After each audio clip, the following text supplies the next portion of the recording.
ભાજપ દ્વારા જે ધાકધમકી થાય છે, જે તોડફોડની નીતિ થાય છે, એ બહુ સ્પષ્ટ કહે છે કે એ લોકોનો ડર છે.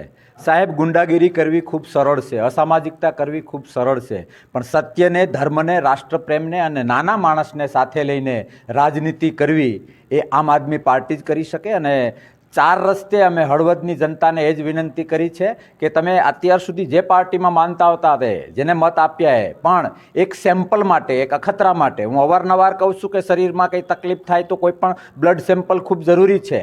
આપણા ખેતરની અંદર કયો પાક સારો થશે એ જાણવા માટે ખેતરનું સેમ્પલ જરૂરી છે.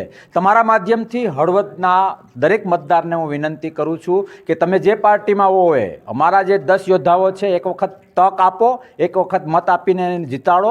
અમે તમને શીખવાડીશું, અમે તમને એક ઉદાહરણ, એક સેમ્પલ એ રીતનું તાકાતવાળું પૂરું કરીશું કે તમને ખબર પડશે કે નેતા કેવો હોય.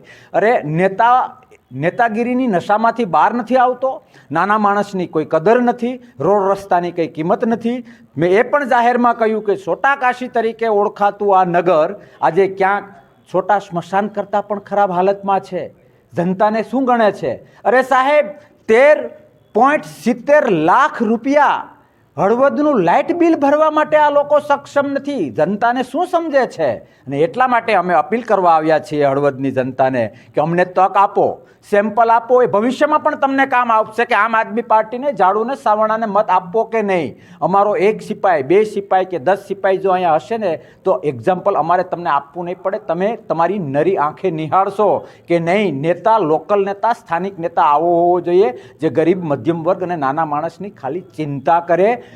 ખાલી જે ફાકા ફોજદારી કરીને બીજેપી અને કોંગ્રેસ અત્યાર સુધી દેશને ગેરમાર્ગે દોરતા આવ્યા છે, એ વાસ્તવિક ધર્મ, વાસ્તવિક રાજનીતિ અને વાસ્તવિક નેતા જો હળવદની જનતાએ જાણવું હોય તો એ ખૂબ સારો મોકો છે. અને બે હાથ જોડીને તમારા માધ્યમથી વિનંતી કરું છું કે હળવદની જનતા ખૂબ શાણી છે, આ મોકો જવા નહીં દે અને સાવરણાને મત આપીને અમારા ઉમેદવારોને જીત. એનાથી એટલે હું એ પૂછવાનું, ભાજપને શા માટે મત આપે અને કોંગ્રેસને શા માટે મત આપે? પાછલા જ્યારથી નગરપાલિકા ત્યારથી છેતરપિંડી સિવાય લોકો જોડે કરીશું છે ભાજપે, કોંગ્રેસે અહીંયા કને. આજ ભાજપ જે બોડી અહીંયા કામ કરી રહી છે, જરા એને પૂછો, જો એની તાકાત હોય, લોકોના કામ કર્યા, લોકો માટે કંઈ સેવાના કામ કર્યા, કોઈ સારા 2 પ્રોજેક્ટ કર્યા નગરપાલિકામાં, તો શું કામ બીજા સામેવાળા પક્ષોનો ફોર્મ ખેંચવાની જરૂરત પડે છે, સામેવાળા પ્રેશર કરવાની જરૂરત પડે છે? એના કામ પર આવે ને બધા લડી લે ને.